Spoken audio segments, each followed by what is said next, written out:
महाराष्ट्र सरकार से बड़े मिक्स सिग्नल्स आ रहे हैं। तहसीलदार को हटाया जा रहा है, जो तहसीलदार कह रहा है तो मैंने सिग्नेचर ही नहीं किया है, तो व्यवहार हुआ है कि नहीं ये भी किसी को पता नहीं है। तो मेरे ख्याल से महाराष्ट्र सरकार को जवाब देना पड़ेगा। माननीय मुख्यमंत्री जी का भी स्टेटमेंट आया है और रेवेन्यू मिनिस्टर ने सही क्योंकि सरकार क्या कह रही है, यह सरकार की ज़मीन है।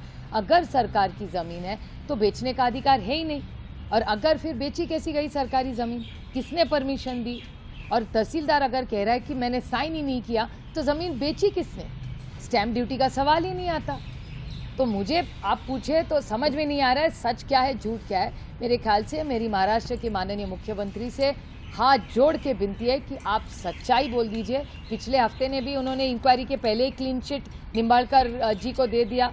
वो मुंडे की वो डॉक्टर मुंडे इतनी अच्छी लड़की है, वो उसका खून हुआ कि हत्या हुई, क्या हुई वो वक्त ही बताएगा इंक्वायरी के बाद। उसके पहले ही माननीय मुख्यमंत्री जी ने उनको क्लीन चिट दे दिया। तो समझ में नहीं आ रहा है इतनी बड़ी मेजॉरिटी मिलने के बाद भी महाराष्ट्र सरकार में हो क्या रहा है, सरकार कौन चला रहा है, कुछ समझ में नहीं आ रहा है। मैम, आप पे ये किया जा रहा है कि क्योंकि आप पार्थ पवार की रिलेटिव है इसलिए आप उनको सॉफ्ट कॉर्नर ठीक है, देखिए एक लोकतंत्र में हर एक को बोलने का अधिकार है, तो इतना तो नोक झोंक तो चलती रहती है।